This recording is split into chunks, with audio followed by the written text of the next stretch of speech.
কোন ধরনের চরিত্রে অভিনয় করতে একজন নূতনের একটু বেশি ভালো লাগে? একজন শিল্পীর কিন্তু চাওয়া পাওয়ার কখনো শেষ থাকে না। একটা শিল্পী সবসময় ক্ষুধার্ত থাকে। হ্যাঁ, ক্ষুধার্ত থাকে। সে চায় যে আরো ভালো কিছু আসুক, দর্শককে দিয়ে যেতে পারি, যেন এই জন্মের পরের জন্মের তার পরের জন্মের যেন আমাদেরকে যদি ভালোবেসে আমাদের ছবিগুলো দেখে এবং তারা মনে রাখবে। তবে আমি ইনশাআল্লাহ এখনো বলি যে এই জেনারেশনের ছোট ছোট ছেলে মেয়েও কিন্তু আমাকে যথেষ্ট ভালোবাসে, যথেষ্ট চেনে। অনেক নায়কের সাথে অ্যাজ আ হিরোইন অভিনয় করেছেন, নৃত্যে এত ভালো, আপনি জাতীয়ভাবে স্বীকৃতিও পেয়েছেন, চলচ্চিত্র পুরস্কারও পেয়েছেন। তারপর যদি জিজ্ঞেস করা যে জীবনে কোনো অপূর্ণতা আছে কিনা? আমার স্বপ্ন একটাই, যে আমি যতদিন বেঁচে থাকবো আমি এই চলচ্চিত্র নিয়ে বেঁচে থাকতে চাই, এটাই আমার চাওয়া। চমৎকার চমৎকার। এই যে মেয়েটা দেখছেন, সে হচ্ছে আমার পার্সোনাল সেক্রেটারি। তাকে আমি খুব পছন্দ করি এবং খুব ভালোবাসি। সেটার কিন্তু তাকে নায়িকা বানাতে হবে। এটা হলো 1 নম্বর শর্ত। আচ্ছা। আর 2 নম্বর শর্তটা হচ্ছে আমাকে একটি পার্শ্ব চরিত্র দিতে হবে। পার্শ্ব চরিত্র? আচ্ছা, তার আগে একটু জেনে নেই প্রথম শর্ত অনুযায়ী যে আপনি তো নায়িকা হবেন। এখন যদি অভিনয় করতে হঠাৎ করে বলা হয়, যে কোনো একটা ডায়লগ বলতে বলা হয়, ঠিক আছে, আমি তাহলে আমার বসের সাথে একটা অভিনয় করে দেখাতে পারি। হ্যাঁ বস, আমার মনে হয় যে আপনি মনে মনে কাউকে পছন্দ করছেন। মানে পছন্দ করেছি মানে? আপনি যে আমাকে মনে মনে পছন্দ করেন, আপনি যে আমাকে ভালোবাসেন, আমাকে নিয়ে এত এত স্বপ্ন দেখেন, সেটা কিন্তু আমি জানি। আমি জানতাম বুইরা খাটাস, এত বড় বুড়ি, তুই আমার নিয়ে স্বপ্ন দেখিস। আমি একজন ফিউচার নায়িকা, সবাই আমার দিকে তাকায় থাকবে, আমি তোর মতো একটা বুইরা খাটাসে বিয়ে করব? বস এটা অভিনয় ছিল।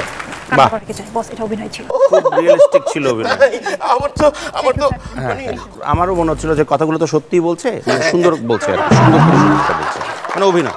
যাই হোক, এটা তো বুঝলাম সে অভিনেত্রী হবেন, নায়িকা হবেন। দ্বিতীয় শর্ত একটা ছিল যে আপনি আমাকে একটা পার্শ্ব চরিত্র দিতে হবে। হাসির চরিত্রটা হচ্ছে ফকিরের চরিত্র। ফকিরের চরিত্র? আসলে আমি মূল ব্যবসাটা হচ্ছে আমার ভিক্ষা, মানে ভিক্ষা করতে হবে। হঠাৎ করে আবার হয়তো অনেক টাকা হয়ে গেছে, তাই বলে আমি তো মুনাফেক না। আমার পূর্বে যা ছিল সেটা তো আমি ভুলে যেতে পারি না। তাই আমার চিন্তাটা হচ্ছে, আমি যদি একটা সিনেমা নির্মাণ করতে পারি, তাহলে আমার ভিক্ষা পেশাটা ওই সিনেমার ক্যামেরার মধ্যে বন্দী হবে। বাহ। আবার ওই সিনেমাটা প্রয়োজনে ইউটিউবে দিয়ে দেবো। বাহ। আমি মাঝে মাঝে ঘরে বসে বসে ইউটিউবে সিনেমা দেখবো। আমি আগে যে ভিক্ষা করতাম সেই দৃশ্য, স্মৃতি রোমন্থন।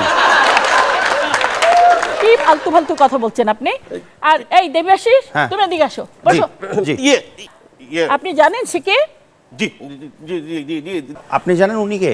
হ্যাঁ, উনি ম্যাডামকে তো আমি চিনি, আমি তো ওনার খুব ভক্ত।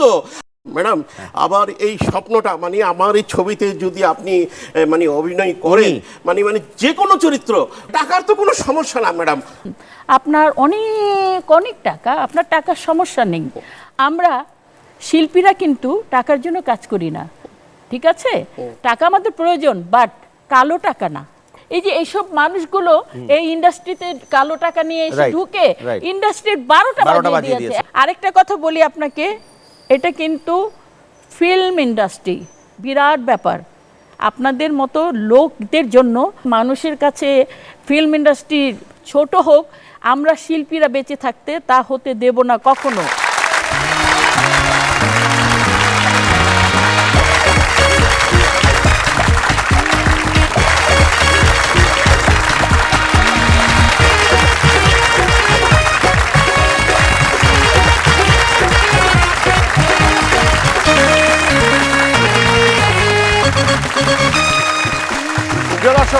এটিএন বাংলার নিয়মিত পাক্ষিক আয়োজন দ্য গ্র্যান্ড ফান শোতে আমি দেবাশিস বিশ্বাস আপনাদের সবাইকে জানাচ্ছি সাদর আমন্ত্রণ। আশা করি সবাই ভালো আছেন, সুস্থ আছেন এবং হাসি খুশি আছেন। যদি একটু বেজার মুখ থাকে, টেনশনের কোনো কারণ নেই, কারণ আমরা চলে এসেছি আপনাদের বেজার মুখগুলোকে হাসি মুখে ভরিয়ে তোলার জন্যই কিন্তু আমাদের এই আয়োজন। এটা একটা সেলিব্রিটি কমেডি শো এবং বাংলাদেশে এই প্রয়াসটা এই প্রথম এবং এখন পর্যন্ত এটি সবচেয়ে বড় শো এই ক্ষেত্রে। আর একটি কথা আপনাদের গ্যারান্টির সহিত এবং শতভাগ গ্যারান্টির সহিত বলিতে পারি যে পরবর্তী যে একটি ঘন্টা আপনাদের আমাদের সাথে কাটিবে তুমি তাড়াইছো, একেবারে তুমি খুবই তাড়াইছো, আনন্দ তাড়াইছো, ঘনভাবে আমি কাটিবে। তারাই নাই, আমি অবশ্যই তুমি তারাই নাই, তাড়াইছো। আমি এরপরে তারাই নাই। মাসুম মেয়েরে তুমি কিভাবে তাড়াইতে পারলা? তোমার পেটে পেটে এত শয়তানি, এটা তো আমি আগে কোনোদিন বুঝি নাই। আরে আল্লাহ রে, আমি কতবার করে বলতেছি যে বেটার আমি তারাই নাই, তারাই নাই, তারাই নাই। কালকা রাত থেকে তুমি শুরু করছো আমার মাথা খাইয়ে ফেলতেছো এই মেয়েটার জন্য। তুমি তাড়াই। এই এক মিনিট, কার কথা বলেন আপনারা? আরে যে ফ্লোরা, হ্যাঁ। ফ্লোরা মেয়েটা কত সুন্দর না? হ্যাঁ, ভালো। আমি তারে নিয়ে আসলাম, হ্যাঁ, হ্যাঁ। ভালোবাসে তারে রাখলাম, হ্যাঁ। ঢাকা শহরে তার থাকার জায়গা নাই, খাওয়ার জায়গা নাই, Right. আমি তারে সব ব্যবস্থা করে দিলাম। Right. আর এই মহিলা হ্যাঁ। এত হিংসা, তার পেটের মধ্যে এত হিংসা যে সেই মেয়েটাকে সে বের করে দিয়েছে বাড়ি থেকে। না বুঝে কথা বলা করেই আপনাদের একটা সমস্যা। যে মেয়েটার কথা বলছেন ফ্লোরা, হ্যাঁ। ও তো আমাকে বলেই গেছে ওর বাবার হঠাৎ করে অসুখ হয়েছে, তড়িৎ গতিতে চলে গেছে।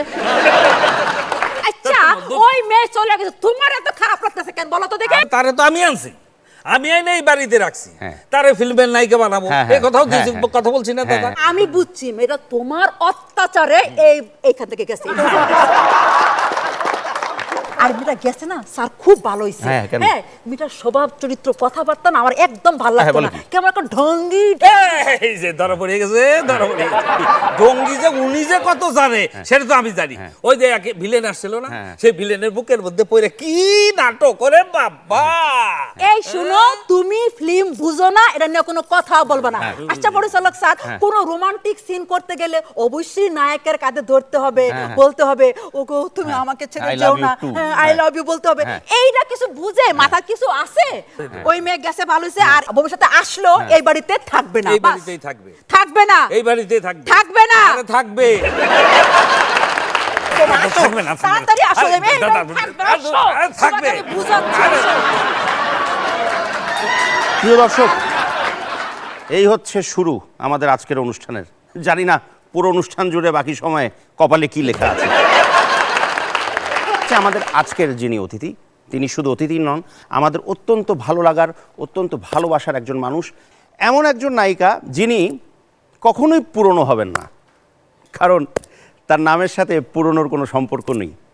মঞ্চে আসছেন সবার প্রিয় সুঅভিনেত্রী Nutan. Thank you madam, thank you so much. আজকে দারুণ লাগছে আমার, কারণ আমার একটা অনেক দিনের ইচ্ছে ছিল যে ম্যাডামের সাথে মুখোমুখি হব আমাদের এই অনুষ্ঠানে। অবশেষে আপনাকে আমরা পেলাম। ধন্যবাদ।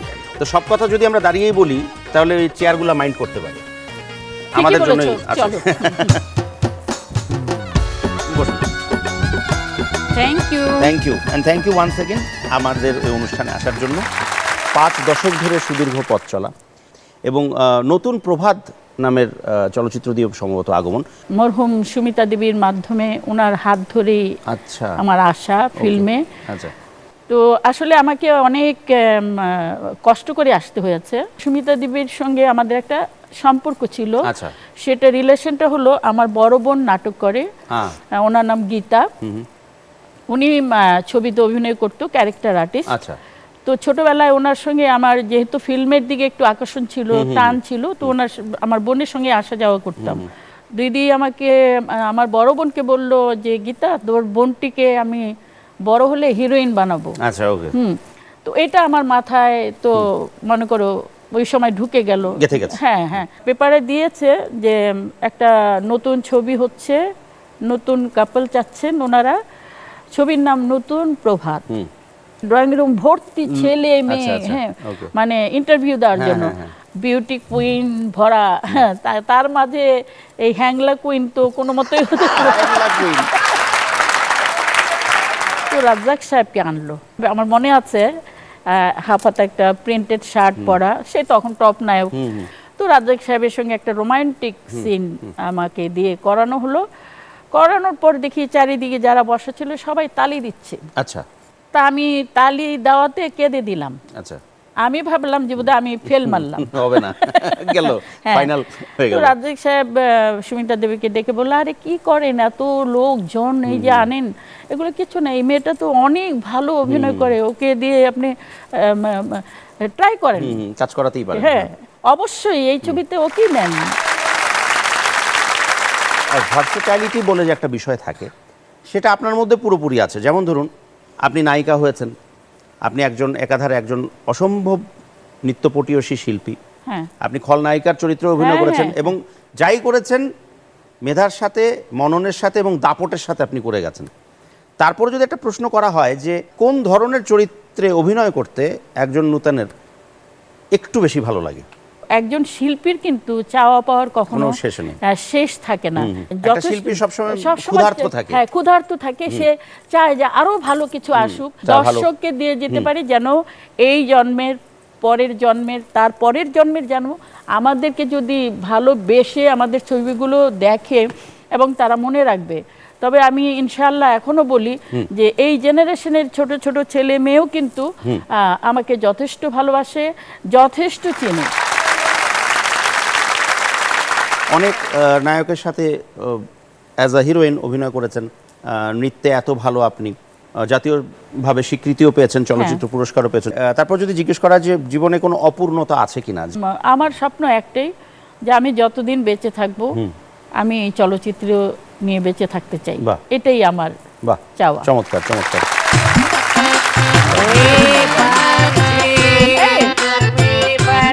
তুমি আবার এখানে কি ধান্দা তোমার এটা? আমার না বড্ড কপাল খারাপ, কোনো ব্যবসা জীবনে শুট করে না, লাস্টে যে বিদেশে লোক পাঠালাম সেই ব্যবসা করতে যাই এমন মার খাইছে স্যার, ঠিক আছে, পাবলিক মারি অর্ধেক খুব ভালো হয়েছে। বানাই ফেলছে। এখন এটা লাস্ট ফিনিশিং এই যেটা স্বাধীন ব্যবসা শুরু করছে স্বাধীন ব্যবসা। তো তুমি এখানে এসছো কেন? এখানে আসছি যে বাড়িওয়ালা শালা আছে না, হ্যাঁ আছে তো। জি ওনার কাছে টাকা পাবো স্যার, তাই এই টাকার ও জন্য তোমার কাছ থেকেও টাকা নিয়েছে? স্যার ওই যে মাঝে মধ্যে পান সিগারেট বাকি না, হ্যাঁ। সাথে কিছু নগদ পয়সা আর কি ধার কর্জ করে নিয়ে আচ্ছা, যায়। কত টাকা পাও? 900 টাকা। 900 টাকা পাও, জি, স্যার। আচ্ছা ঠিক আছে।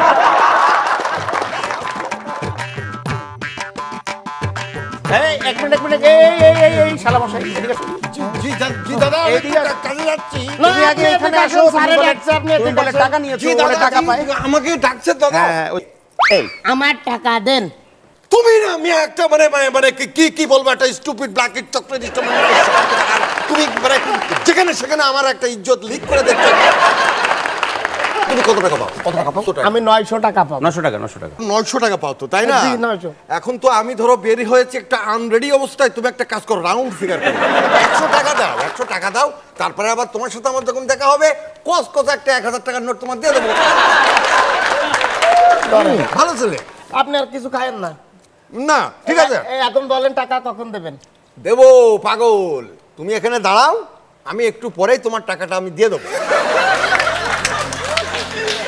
দীর্ঘ ক্যারিয়ার আপনার, দেশে এবং দেশের বাইরে অসংখ্য চলচ্চিত্র অভিনয় করেছেন আপনি, সুনাম কুড়িয়েছেন। কিন্তু আমরা যদি ওভাবে আপনাকে বা আপনার ক্যারিয়ারকে বিশ্লেষণ করি, আপনার ক্যারিয়ারের দৈর্ঘ্য যত বড়, সেই তুলনায় সিনেমার সংখ্যাটা কম। তো এই সংখ্যাল্পতার মূল কারণ কি?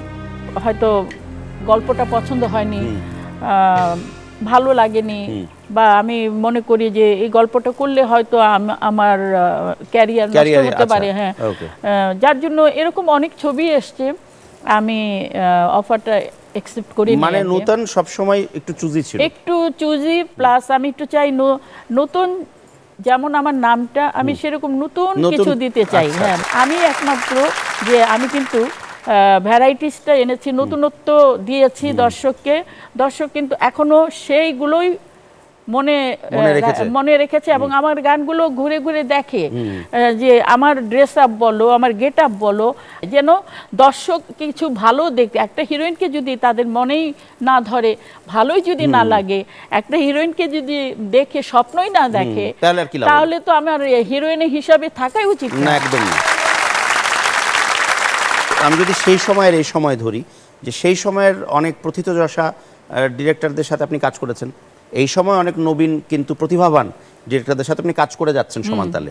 দুই সময়ের ইনফ্যাক্ট যারা পরিচালক, তাদের মধ্যে কোনো পার্থক্য কি আপনি খুঁজে পেয়েছেন? হ্যাঁ, অবশ্যই পার্থক্য আছে। আমাদের সময় যখন আমরা কাজ করেছি, ওনারা এত গুণী ছিলেন যে আমরা ভয়ে কথাই বলতে পারতাম না। আমাদের আমজাদ হোসেন সাহেবের ছবি করেছি, তোমার বাবা দিলীপ বিশ্বাস ওনার ছবি করেছি, কামাল হোসেন, কাজী জহির, বিশাল নাম এরা। ওনাদের ছিল কি, ওনারা ছবি নিয়ে ভাবতেন। ওনারা কিন্তু ডিসাইড করতেন এবং একটা গ্রুপ নিয়ে বসে সবকিছু রেডি মানে ওরা আসলে ছবির গল্পে বাঁচতেন। হ্যাঁ হ্যাঁ, বেঁচে তারপর কিন্তু ছবি স্টার্ট করতেন। এখন বলতে গেলে হয় কি হেলাবেলা, বেলা চলে যায় তারপর শুটিং আরম্ভ হয়। হ্যাঁ, তো আর তখন কিন্তু বেলা শুরু হওয়ার অপেক্ষায় থাকতাম। কখন শুটিং শুরু হ্যাঁ, হবে? কতক্ষণে সূর্য দেখা দিবে আমরা আমরা লাফ শুরু দিয়ে করব। উঠবো। হ্যাঁ, তো এখন বেলা সূর্য উঠে আবার সন্ধ্যাও হয়ে যায়, হ্যাঁ, কারো Shooting কোনো এর কোনো খবর নাম নেই। নাই। হ্যাঁ, সত্যি কথা বলতে সম্মান জিনিসটা নাই এখনো। কিন্তু মিঠুন চক্রবর্তী যদি এই নতুনকে নতুন জি বলতে পারে, সে কিন্তু সুপারস্টার হ্যাঁ, বোম্বের। হ্যাঁ। যখন আমরা অফিসের অন্যায় অফিসের করলাম, তখন তাকে আনা হলো, নূতন জি নমস্কার, কেমন আছেন, এই যে ভদ্রতা, এই যে ইয়েটা, এখন- সম্মান দেখানো, শ্রদ্ধা এখন দেখানো। হয় কি সবাই ভাবে আমি তো হিরোইন, আমি হিরোইন, আমি হিরো, এই ওনাদের তো এখন যুগ নেই, ওনাদেরকে সালাম দিয়ে ওনাদেরকে হাই হ্যালো করে লাভ কি কি? লাভ? কিন্তু একটা কথা আছে, মা বাবা তো মা বাবাই, একদম একদম মা বাবার আশীর্বাদ, মা বাবার দোয়া ছাড়া কখনো কিছু হয় না। right? যেহেতু এটা গ্র্যান্ড ফান শো, তো আমাদের একটা ফানি অভিজ্ঞতা সবার কাছ থেকে আমরা চাই যে তারা বলুক যে আপনার এরকম কোনো মজার কোনো অভিজ্ঞতা আছে। অনেক আছে আমি জানি, সেখান থেকে যদি একটা বলা যায় যে আমাদেরকে তখন খুব বেশি কক্সবাজার যাওয়া হতো। আচ্ছা ডিরেক্টর ছিল আমাদের শ্রদ্ধেয় ঝন্টু সাহেব। আচ্ছা এত ভিড় ছিল তখন, তো আমরা একটা গান করছি, গানের মধ্যে মাঝখানে আমি, যেহেতু আমি হিরোইন, আমি আর ওরা সার্কেল, একটু পরে পরে একটা আওয়াজ আসছে, আচ্ছা। অনেক সাউন্ড, হ্যাঁ ইস এরকম। আচ্ছা ওকে তা আমি না মানে আমি বুঝতে পারতেছি না কে, অনেক লোক চারিদিকে আমি বললাম কাট কাট কাট, ঘটনা কি? ঘটনা কি? হঠাৎ আমার চোখ গিয়ে পড়লো ওই লোকটা, ওই লোকের উপরে। ওই লোকটা একটা কক্সবাজারের লোক, লুঙ্গি পরা, তোমাকে সেই এক্সপ্রেশন আমি বোঝাতে পারবো না। আমার দিকে লোক, আমার দিকে তাকিয়ে সে মানে ও মানে তার এত শিহরণ জেগেছে যে তার শিহরণ থামানো যাচ্ছে না। তারপরে যে এটা কাণ্ড করলো না, মানে ওইটা ওটা আর ভাষায় বলা যাবে না আমরা ভাষায়। বুঝতে পেরেছি। তারপরে সে এসে আমাকে বলতেছে আপনারা আমি দৌড়বাম চাই, দৌড়বাম চাই, হ্যাঁ। দৌড়বাম চাই, আমার হাত ধরে বলতেছে আপনার আমার ভালো লাগছে, আপনার আমি বিয়ে করবো, বিয়ে বাহ, করবো। বাহ, বাহ। আরে এই আপনি কি বলেন, ছাড়েন ছাড়েন আমার শর্ট, মানে ছাড়েন, নাহলে পুলিশ ডাকবো। হ্যাঁ, পুলিশে খেতে করবো, পুলিশ খেতে করবো, আরে মারবা, আর কি মাছ কি জানি গালি গালি দেয়। তো আমার যাই হোক অনেক কষ্টে টষ্টে তাকে আমি বলছি, আপনি শুটিং দেখেন, আপনার সঙ্গে পরে কথা বলবো। হ্যাঁ, শুটিং এ এক পাশে তাকে মোড়া দেওয়া হয়েছে, চা দাও, বিস্কিট দাও, নাস্তা দাও। নাস্তা দাও। এরকম প্রেমিক, বিশ্বপ্রেমিকও আছে যে চিঠি লিখতে লিখতে লিখতে লিখতে হাত নষ্ট হয়ে গেছে, অটোগ্রাফ নিতে নিতে এত অটোগ্রাফ। আমি যেখানেই যাই সেখানেই যেত শুটিং দেখতে এবং বলতো ম্যাডাম একটা অটোগ্রাফ প্লিজ। এইগুলো অনেক আছে এরকম আসলে, অনেক মানে জীবনে স্মৃতি ঘাটলে ইতিহাসে এরকম। তো ঘাটলে তো শেষ হয় না। Thank you thank you. আমি একটা লাইন গান শোনাতে চাই। আরে অবশ্যই। আমার যে নতুন প্রভাত ছবিটা ছিল, সেই ছবিটার একটা গান ছিল, না হয় আজকে কিছুক্ষণ মনে দিয়ে পড়লে, ডিগ্রি তো মেলে না, ডিগ্রি মিলে না, পড়াশোনা নাই যদি করলে। বাহ। হা, স্যার আবারও কি ব্যাপার, তুমি আবার কি চাও? না মানে করছিলাম যে বাড়িওয়ালা শালা কইছিল যে কিছুক্ষণ পরে আসতে, আমার সেই টাকাটার জন্য আমি আসছিলাম স্যার। তোমার কি মনে হয় সত্যি সত্যি সে টাকাটা তোমাকে ফেরত দেবে বারবার? আমার তো মনে হচ্ছে তোমাকে ঘোরাচ্ছে। স্যার আমি গরিব মানুষ স্যার, কি করব দেখেন, আমার তো এই পুঁজি সামান্য পুঁজি। ওই কি হয়েছে, তুই এখানে কি করস? না ভাইজান, ওই যে আপনার শালা আছে না, হ্যাঁ, ও আমার কাছ থেকে পান সিগারেট এগুলো বাকি খাইতে খাইতে মনে করেন অর্ধেক পথে বসাইতেছে, এর মাঝে আবার ধার দিনা করে টাকা নিয়ে এনেছে অনেক। বাকি খাইছে আবার টাকা দিছ? জি আবার তো বাদাম, তোর টাকা দিব কই থেকে? এমন বাদাম ওর কাছ থেকে টাকা জিন্দিগিতে তুলন যাব না, ও বাড়িতেই আছে। এতক্ষণ আমার পিছে পিছে ঘুরছে, দুলো ভাই কিছু টাকা দেন, কিছু টাকা দেন, ও, কত আপনার টাকা দিবে? তুই এখানে বয়ে থাক, ওরা পাইলে ধরবি, ও প্যান্ট শার্ট যা আছে খুলে লয়ে যাবি, হ্যাঁ, ঠিক আছে? আমি এটা অর্ডার সবচেয়ে দিলাম। ভালো। চল, Right. ঠিক আছে না? ঠিক আছে। Director sir. এই যে দেখেন না, একজন অতিথি আসছে তো আমাদের। আরে বাপ রে, আসসালামু আলাইকুম। ওয়ালাইকুম নতুন। সালাম। কেমন আছেন? আলহামদুলিল্লাহ আপনি ভালো। কখন এলেন? আসছি অনেকক্ষণ আগে। অনেকক্ষণ হয়ে গেছে। খিলাইছেন খুলেছেন? না কই, আপনার দেখা নাই, আপার দেখা নাই। খুব ভালো লাগলো আপনার সঙ্গে পরিচিত হয়ে। তবে অভিনয়ে শুনলাম একটু যে হ্যাঁ, ইচ্ছা ছিল। আসলে শিল্পকর্ম সবার দেওয়া না, আমরা বেসিক্যালি কিন্তু বাদাই মেয়ে আসতে করি। এই বাড়ি ছাড়াও আরো 2-4টে বাড়ি আমার আছে, এখান থেকে আমি ভাড়া উঠাই। তা এই লেগে কোনো কাম করতে আমার ভালো লাগে না, আর শিল্প করতে ভালো লাগে। শুনেন ডিরেক্টর সাহেব, হ্যাঁ। আমি অভিনয় করব না, ঠিক আছে, ছেড়ে দিলাম। হ্যাঁ। মাগার হ্যাঁ। আমার স্ত্রী বেগম জান হে অভিনয় করতে পারবো না, এটা কিন্তু আপনার কথা দিতে লাগবে। এটা কন্ডিশন। আমার একেবারে শেষ কথা ভাই, আপনারা কই যাইতেছি, আমি ছেড়ে দিয়েছি, তারও ছাড়াবেন। যদি না ছাড়ান তাহলে আপনি কিন্তু এখানে থাকতে পারবেন না। ডিরেক্টর সব শেষ কথা, আপনি কিন্তু তারে আজকারা দেবেন না, ঠিক আছে? দেব না, ঠিক আছে। বহেন, হ্যাঁ, আইতে- হ্যাঁ, বাসায় খাওয়া নিয়ে থাকবেন। আসেন। আচ্ছা হ্যাঁ।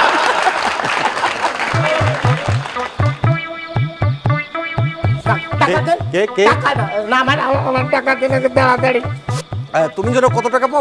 ও ইয়ে আমি 1000 টাকা পাবো। হ্যাঁ 1000 টাকা। আচ্ছা তুমি, তোমার কাছে 5000 টাকা ভাঙতে হবে। ও স্যার, আমাদের দেশে 5000 টাকার নোট কবে হয়েছে আমি জানি না তো স্যার। এটা আমিও জানি না।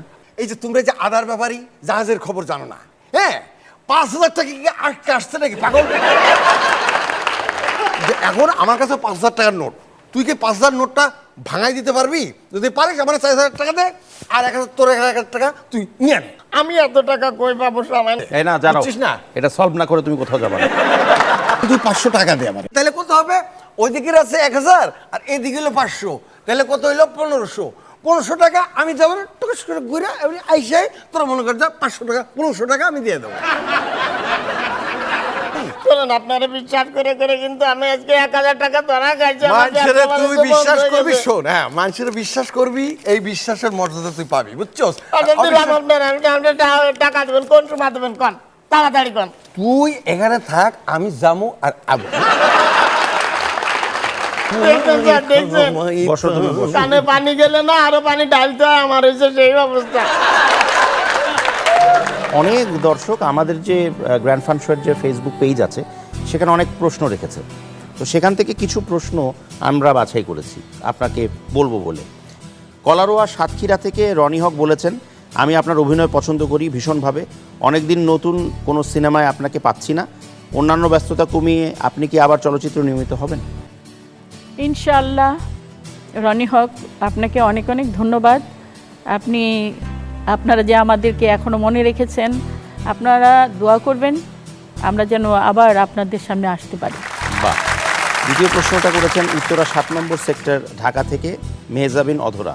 তিনি লিখেছেন, আপনি একজন সিনিয়র চিত্রনায়িকা, সেই স্বাধীনতার পূর্বকাল থেকে চলচ্চিত্র শিল্পের সাথে আপনি সম্পৃক্ত, সেকাল আর একালকে আপনি আসলে কিভাবে দেখেন? আমার মনে হয় যে সেকাল এককাল ছিল, পৃথিবী এখন বদলে গেছে।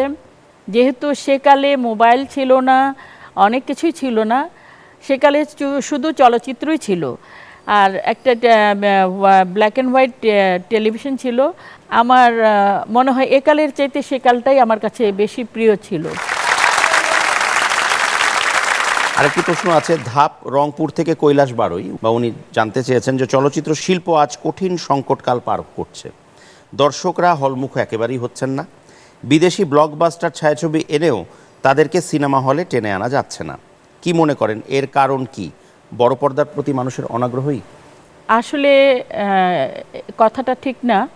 আমরা যখন ছবিতে কাজ করেছি তখন প্রচুর হল ছিল, দর্শক ছবি ছাড়া আর কিছুই ভাবতো না। ভালো ছবি হচ্ছে না এটাও ঠিক না, ভালো ছবি হচ্ছে এবং হবে ইনশাল্লাহ। হলগুলো যদি বাড়ানো যায়, হলের মালিকদের অনুরোধ করব, আপনারা মার্কেট বানান, যেটাই বানান, যদি আপনারা দয়া করে ওখানে একটা করে হল বানান, তাহলে এই শিল্পটা বাঁচবে এবং দর্শকের আশাও পূর্ণ হবে এবং দর্শক আবার হলমুখী হবে। ধন্যবাদ আপনাকে। ঐশী, জি বস। আমরা ঠিকঠাক মতো আসছি তো? তাকে চাই। আমি একজন পরিচালককে চাচ্ছিলাম। আমি একজন পরিচালক, বলুন। আমার অনেক টাকা আছে, টাকার কোনো সমস্যা নেই। আচ্ছা। তাই আমি সিনেমা বানাতে চাই। হ্যাঁ, তার আগে আপনি আমাকে বলুন যে আপনি কি করেন। একসময় আমার সেলফ বিজনেস ছিল, হঠাৎ করে আমার কাছে অনেকগুলো টাকা চলে আসে, তাই এখন আর আমি আর বিজনেস করছি না। কত টাকা আছে আপনার? আমার কাছে কত টাকা আছে সে আমি তো নিজেই জানি না। গুনে দেখেননি আপনি কখনো? টাকা তো আমি গুনে দেখার চেষ্টা করেছিলাম, গুনতে গুনতে গুনতে গুনতে আমার ঘুম এসে যায়, তাই এখন আর টাকা টোকা গুনি না। বেশি টাকা তো আর ব্যাংকে টেকে রাখা যাবে না, আবার দুদক ধরবে, বুঝলেন কিনা? কিন্তু আমি একটা জিনিস জানতে চাচ্ছি যে এত টাকা আপনার মানে হলো কি করে? আপনি কি কোনো ব্যাংক ডাকাতি ফাকাতি করেছেন কিংবা বড় কোনো দান মেরেছেন নাকি? আরে না না না না না না না, আমি যে বিজনেস করতাম, আমার একজন ম্যানেজার ছিল। আচ্ছা। সে হঠাৎ করে আমাকে বলল যে আমরা যে বিজনেসটা করি সেই বিজনেসের ভবিষ্যৎটা কি ভালো না। সে চলে গেল, আর চলে যেয়ে কি করলো, সে বিভিন্ন ধরনের ধান্দা, এইটা সেটা, মানে এই 2 নম্বরই 6 নম্বরই কাজ শুরু করে দিল।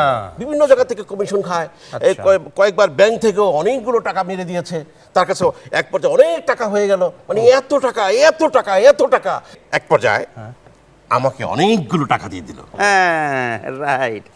আপনাদের মতো কিছু লোক আছে যাদেরকে এই অঙ্গনে ঘুরঘুর ঘুরঘুর করতে দেখা যায় মাঝে মাঝে, যে কালো টাকাকে সাদা করার জন্য। আমি ঠিকই চিনেছি। মানে তো আপনাকে এবার নায়ক টায়ক হওয়ার স্বপ্ন নেই তো? আরে না না না, কি বলেন আমার এই মানে ফিগারে, মানে এই ভুঁড়ি নিয়ে আমার কি নায়ক হয়ে সাজে নাকি? এখানে ভালো কোনো নায়ক নেবেন, আচ্ছা। দরকার হলে বিদেশ থেকে আপনি হিরো নিয়ে আসবেন। আচ্ছা। তবে আমার কথা হলো, এই যে মেয়েটা দেখছেন, সে হচ্ছে আমার পার্সোনাল সেক্রেটারি। তাকে আমি খুব পছন্দ করি এবং খুব ভালোবাসি। সেটার কিন্তু তাকে নায়িকা বানাতে হবে। এটা হলো 1 নম্বর শর্ত। আচ্ছা। আর 2 নম্বর শর্তটা হচ্ছে আমাকে একটি পার্শ্ব চরিত্র দিতে হবে। পার্শ্ব চরিত্র? আচ্ছা, তার আগে একটু জেনে নেই প্রথম শর্ত অনুযায়ী যে আপনি তো নায়িকা হবেন। এখন যদি অভিনয় করতে হঠাৎ করে বলা হয়, যে কোনো একটা ডায়লগ বলতে বলা হয়, ঠিক আছে ঠিক আছে, আমি তাহলে আমার বসের সাথে একটা অভিনয় করে দেখাতে পারি। হ্যাঁ বস, আমার মনে হয় যে আপনি মনে মনে কাউকে পছন্দ করছেন। মানে পছন্দ করেছি মানে? আপনি যে আমাকে মনে মনে পছন্দ করেন, আপনি যে আমাকে ভালোবাসেন, আমাকে নিয়ে এত এত স্বপ্ন দেখেন, সেটা কিন্তু আমি জানি। হ্যাঁ, আমি জানতাম বুইরা খাটাস, এত বড় বুড়ি, তুই আমার নিয়ে স্বপ্ন দেখিস। আমি একজন ফিউচার নায়িকা, সবাই আমার দিকে তাকায় থাকবে, আমি তোর মতো একটা বুইরা খাটাসে বিয়ে করব? বস বস বস, এটা অভিনয় ছিল। বস, এটা অভিনয় ছিল, খুব রিয়েলিস্টিক ছিল অভিনয়। আমার তো মানে আমারও মনে হচ্ছিল যে কথাগুলো তো সত্যিই বলছে, মানে সুন্দর বলছে আর কি, সুন্দর করে জিনিসটা বলছে, মানে অভিনয়। যাই হোক, এটা তো বুঝলাম সে অভিনেত্রী হবেন, নায়িকা হবেন। দ্বিতীয় শর্ত একটা ছিল যে আপনি আমাকে একটা পার্শ্ব চরিত্র দিতে হবে। হাসির চরিত্রটা হচ্ছে ফকিরের চরিত্র। ফকিরের চরিত্র? আসলে আমি মূল ব্যবসাটা হচ্ছে আমার ভিক্ষা, মানে ভিক্ষা করতে হবে। হঠাৎ করে আবার হয়তো অনেক টাকা হয়ে গেছে, তাই বলে আমি তো মুনাফেক না। হ্যাঁ, রাইট। আমার পূর্বে যা ছিল সেটা তো আমি ভুলে যেতে পারি না। না না। তাই আমার চিন্তাটা হচ্ছে, আমি যদি একটা সিনেমা নির্মাণ করতে পারি, তাহলে আমার ভিক্ষা পেশাটা ওই সিনেমার ক্যামেরার মধ্যে বন্দী হবে। বাহ। আবার ওই সিনেমাটা প্রয়োজনে ইউটিউবে দিয়ে দেবো। বাহ। আমি মাঝে মধ্যে ঘরে বসে বসে ইউটিউবে সে সিনেমা দেখবো। আমি আগে যে ভিক্ষা করতাম, সেই দৃশ্য স্মৃতি রোমন্থন। কি ফালতু ফালতু কথা বলছেন আপনি? আর এই দেবাশিস, তুমি এদিকে আসো, বসো। আপনি জানেন সে কে? আপনি জানেন উনি কে? হ্যাঁ, উনি ম্যাডামকে তো আমি চিনি, আমি তো ওনার খুব ভক্ত। ম্যাডাম, আবার এই স্বপ্নটা, মানে আমার এই ছবিতে যদি আপনি মানে অভিনয় করেন, মানে যে কোনো চরিত্র, টাকার তো কোনো সমস্যা না ম্যাডাম। আপনার অনেক অনেক টাকা, আপনার টাকার সমস্যা নেই। আমরা শিল্পীরা কিন্তু টাকার জন্য কাজ করি না, ঠিক আছে? টাকা আমাদের প্রয়োজন, বাট কালো টাকা না। এই যে এইসব মানুষগুলো এই ইন্ডাস্ট্রিতে কালো টাকা নিয়ে এসে ঢুকে ইন্ডাস্ট্রির 12টা বাজিয়ে দিয়েছে। আরেকটা কথা বলি আপনাকে, এটা কিন্তু ফিল্ম ইন্ডাস্ট্রি বিরাট ব্যাপার। আপনাদের মতো লোকদের জন্য মানুষের কাছে ফিল্ম ইন্ডাস্ট্রি ছোট হোক, আমরা শিল্পীরা বেঁচে থাকতে তা হতে দেব না কখনো। Mad, mad, আসলে mad. সবাই পাগল হয়ে গেছে, ফিল্ম সস্তা বলো পুরো পুরো পুরো অবস্থা খারাপ এদের কারণে। ভালো করে সমস্যা যেটা সেটা হচ্ছে যে আমি 5,000 টাকার নোটটা ঠিক ভাঙতি করতে পারিনি। আমি বুঝতে পারছি আপনার মতো একটা ভাদাম মালককে আমি বাকি দিয়ে এবং টাকা ধার দিয়ে আমি অন্যায় করেছি, বুঝতে পারছেন? Shut up! Mind your language! এই বেয়াদব, তুই আমাকে কি বললি? ভাদাম্মা, আবার বল। ভাদাম্মা। চলে তো দাঁত আমি খুলে ফেলে দেবো, বেয়াদব, তুই আমাকে বাদাম্মা বলি? তোর নামে আমি মানহানির মামলা করব, 1 লক্ষ টাকার মানহানির মামলা, তোর জেল হবে, জরিমানা হবে, তোর জীবন ছারখার হয়ে যাবে। ভাদাম্মা তো আমি কই নাই, আপনার দুই লো ভাই কইছে। তা আমার দুলো ভাই আমাকে বলতেই পারে, তুই আমার কোন ভাই? আমি আপনার ভাইরা ভাই। আমি এখনো বিয়েই করিনি, তুই আমার ভাইরা ভাই হলে কি করে? বেয়াদব! না মানে ওই দুইজন একসাথে বিয়ে করব, সেই কারণেই বলছি ভাইরা ভাই। আপনি একটা আকাম্মা, 2 লাখ টাকা, আপনি একটা বেকার, ওই যে অকাল কাশমন্ড আপনি। 3 লাখ টাকা। তুই বেঁচে যেতে পারিস, এই মুহূর্তে আমাকে 500 টাকা দে। মানে আমার আমু গেল, আমার সালাও গেল। এই যে 500 টাকা দিলি, হ্যাঁ, তাহলে কি হলো? আগের 1500 টাকা আর এই যে 500 টাকা, তাহলে 2000 টাকা। Excuse me, hi. Hello, hello. আরে এটা কেমন কথা, হেলে আছেন কেন? ওই যে বললেন হ্যালো। না না না না, আমি ওটা টেলিফোনে যেরকম করে বলে না, বা বলে না, হ্যাঁ সম্বোধন ও করতে। আচ্ছা আচ্ছা। প্রশ্ন করবেন না আমি কে? কে? 2 in 1 সেলিব্রিটি। 2 in 1 মানে কি? আর 2 in 1 মানে হচ্ছে একের ভিতরে 2। আপনি চাইলে আমাকে দিয়ে নায়কের অভিনয় করাতে পারবেন, আবার নায়িকার অভিনয় করাতে পারবেন। কিন্তু ওটা তো সেলিব্রিটি তো উচ্চারণই তো ভুল। আরে না, আপনারটা ঠিক আছে, আমারটাও ঠিক আছে। ছেলে মানে ছেলে, বিটি মানে মেয়ে, দুইটাই ছেলে বিটি। প্রশ্ন করেন এই দুটো কে? এ দুটো কে? আমার অ্যাসিস্ট্যান্ট। Oh my আমি God! যখন নিজেকে নায়িকা নায়িকা মনে করি, হ্যাঁ। ওর সাথে রিহার্সাল করি, আচ্ছা। ডেমো দেখাই। হ্যাঁ। হিরো কুদ্দুস, যেও না আমাকে ছেড়ে। বাহ! আবার যখন নিজেকে নায়ক নায়ক মনে হ্যাঁ, করি, হ্যাঁ। ওর সাথে প্র্যাকটিস করি, হ্যাঁ। ডেমো। হ্যাঁ। সকিনা, যেও না, এভাবে গেলে আমার কি হবে? হ্যাঁ হ্যাঁ, আমার কি হবে? পৃথিবীর অষ্টম আশ্চর্য আমার সামনে। অষ্টম আশ্চর্য মানে? সেই ছোটবেলা থেকে দেখতে দেখতে দেখতে দেখতে আমরা বুড়ো হয়ে গেছি, হ্যাঁ। কিন্তু তিনি এখনো নতুন। তার মানে কি অষ্টম আশ্চর্য না? ও মাই গড! আমি কি একটু বসবো? হ্যাঁ প্লিজ। ছোটবেলা থেকে আপনার নাচ দেখে দেখে দেখে দেখে দেখে দেখে আমিও নাচ শিখে ফেলেছি। আপনাকে কি আমি একটু নাচ দেখাবো? দেখি, ভালোই লাগছে। Thank you. মনে করেন আপনি কোথাও বিপদে পড়েছেন, হ্যাঁ, ভিলেনরা আপনাকে অ্যাটাক করেছে, আচ্ছা। তখন কেমন নাচ হবে? কেমন নাচ হবে? এমন মারেন মারেন মারেন মারেন। তারপর মনে করেন আপনি কোন একটা শুটিং আছেন, সামনে হাজার হাজার ভক্ত, হাজার হাজার দর্শক, কিন্তু আপনার শরীর চুলকাচ্ছে, তখন কিভাবে চুলকাবেন? কিভাবে? নেচে নেচে। টাটাং টাটাং টাটাং টাটাং টাটাং টাটাং টাটাং। আবার মনে করেন গোসল করেছেন, হ্যাঁ, চুল কিন্তু এখনো শুকায়নি, Oh my God! সামনে দর্শক, হ্যাঁ। ও মাই গড, তখন কিভাবে শুকাবেন? তখন কি করে? বলেন আমার নাচ দেখে কেমন লাগলো? আমি কি নায়িকা হতে পারবো? দারুণ। Wonderful, wonderful. আমি কি নায়িকা হতে পারবো? হ্যাঁ। পারবে পারবে। ওহ মাই গড!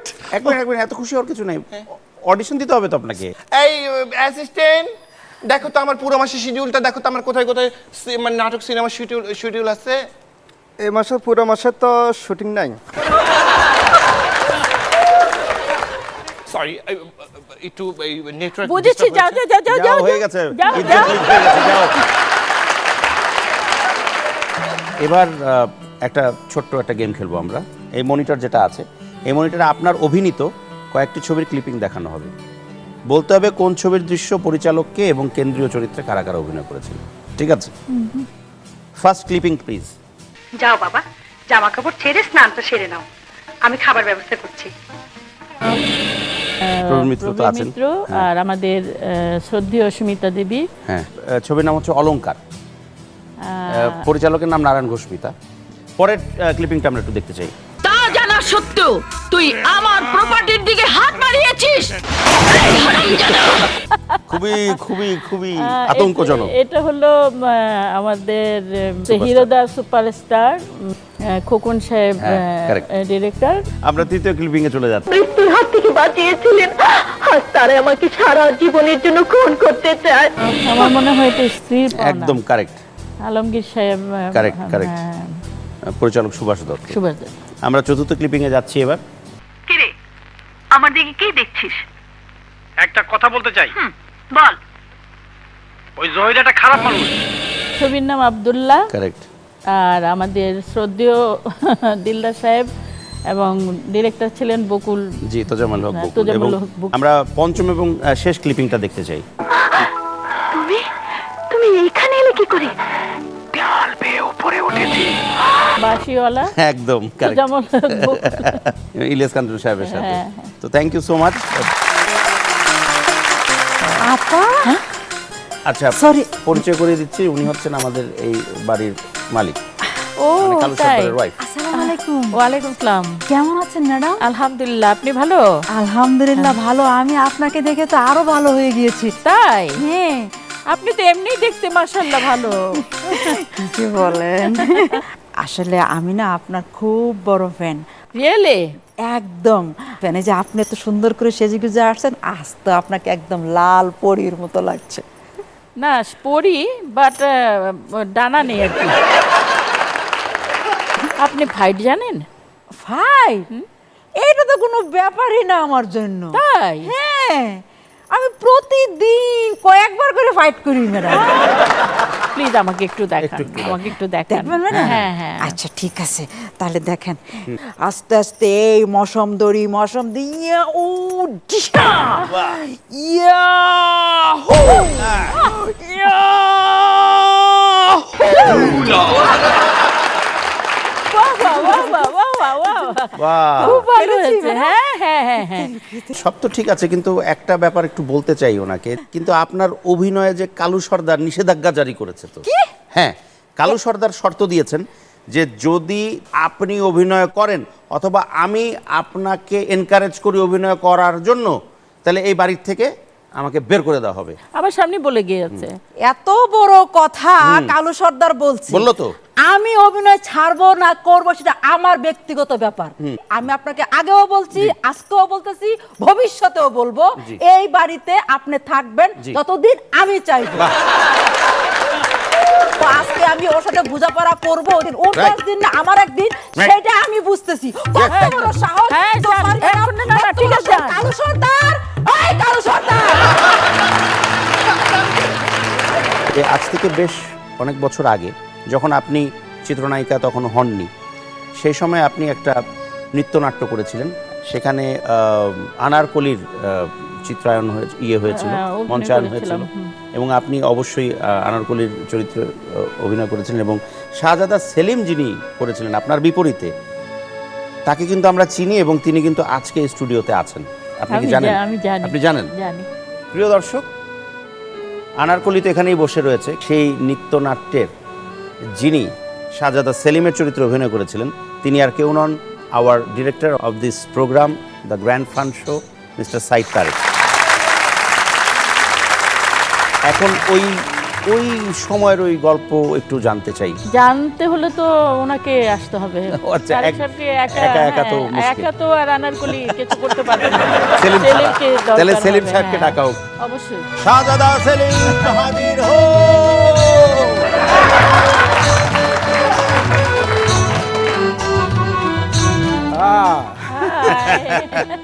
তাহলে শেষ পর্যন্ত অনেকদিন পরে শাহজাদা সেলিম এবং আনারকলি আমাকে আবার এখানেই বসতে হবে আপনাকে। না, না, বহু- শাহজাদা সেলিমের একটা জায়গা আছে, আমি তো ক্যামেরার পিছনের লোক, আমি তো ক্যামেরার সামনের লোক না। না, আজকে ক্যামেরার পেছনে ছিলা।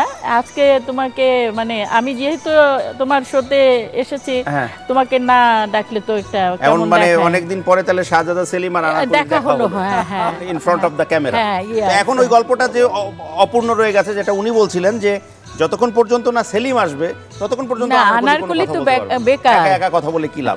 তা আনারকলি আমার পাশে আছে, সেলিম আমার সামনে আছে। এখন আমরা ওই গল্পটা একটু করে হ্যাঁ, শুনতে চাই বলো। সেলিমের মুখ থেকে। না, এটা হয়েছে কি, এটা মানে অনেক আগের ঘটনা। এটা তখন আমি সম্ভবত মানে কলেজে কেবল পড়ি, আইয়ুব খানের শেষ দিকে আর কি। ওনার ক্ষমতা দখলের একটা বার্ষিকী পালন করতেন। আচ্ছা, অক্টোবর, 7ই অক্টোবর। আরে আচ্ছা, সেবার ছিল ওনার 10 বছর পূর্তি। আচ্ছা, সেই উপলক্ষে তখন জামালপুরে থাকতাম আর কি। আমার আব্বার চাকরির সুবাদে সরকারি উদ্যোগে একটা সাংস্কৃতিক অনুষ্ঠান হবে। লাস্ট আইটেম হলো একটা নৃত্যনাট্য। আচ্ছা, নৃত্যনাট্যের নাম হলো আনারকলি। তো তখন আমি মোটামুটি ওখানে স্টেজে অভিনয় করি, মোটামুটি একটু ভালো নামটাম হয়েছে। ওখানে একজন মানে ড্যান্স ডিরেক্টর ছিলেন, উনি এবার মিউজিক করতেন, শহীদ ভাই। আচ্ছা, তো উনি আমার খবর দিছে যে তোমাকে এটা করতে হবে। আচ্ছা, আমি বললাম আমি তো নাটক করি, আমি তো এটা করতে নৃত্যনাট্য করতে পারবো পারবো না। না, আমি তো নাচের কিছু জানি না। নৃত্যনাট্য মানে একটু নাচ, নাচের নাচের ইয়ে আছে। ভঙ্গিমাতে, হ্যাঁ নাটক। হ্যাঁ, তো পরে বলে যে অসুবিধা নেই, আমি শিখাই দেবো তোমাকে, সময় মাত্র 3 দিন। আচ্ছা, আনারকলি কে করবে? বলে আনারকলি ময়মনসিং থেকে আসবে। আচ্ছা। তো তখন তার মোটামুটি সে কিছু প্রোগ্রাম করে, এবার ভালো আমি নাম। ওই ক্লাসিক্যাল ডান্স। তখন তো রত্না, তো শেষ পর্যন্ত মানে আমি করবো না, উনি বলে না তোমাকে করতে হবে, আর কেউ নাই। আচ্ছা, সে তো এখনো যেরকম দেখছো, তখন তো মনে করো হ্যাঁ, আমি পুরনো ছবি দেখেছি তার। সেলিম তো সেলিম আসলে কেমন ছিল না, ওরকমই। ওই আসল সেলিম কেমন ছিল জানি না, তবে এই সেলিম সেই সেলিম ছিল। তো একটা খুব কঠিন জিনিস, ঘোড়ায় চড়ে আসতে হবে, এটা আমাকে দেখাইলো, বহুত অনেক সময় লাগছে। টাক টাক টাক টাক টাক টাক। তারপরে আর একটা সিকোয়েন্স, এটা খুব ইজি ছিল। আমি বসে আছি, আনারকলি নাচতেছে সামনে দিয়ে, মানে ইয়ে আছে, পানপাত্র আছে, এইটুকু মনে আছে, আর বাকিটা অত ডিটেলস মনে নাই আমার। অনেক লং টাইম তো, মানে কত আগে। আজকের এই যে আনন্দঘন মুহূর্ত, এই যে মুহূর্তটাকে আমরা পেয়েছি, মানে এটা একটা দুর্লভ সময়। তো আমরা কি এরকম ওই পুরনো স্মৃতিটাকে আবার নতুন করে তাজা করার জন্য কি কিছু করা যায়? তাজা করে এখন তো ধরেন যে আমরা তো আর এখন সেই নাচতে পারবো না। তবে আনারকলি অর্থাৎ সেই শাহজাদ সেলিম এবং আনারকলির উপরে যে সবচেয়ে একটা বিখ্যাত সিনেমা বোম্বেতে হয়েছে, যেটা সর্ব এই উপমহাদেশের একটা মোগলাই।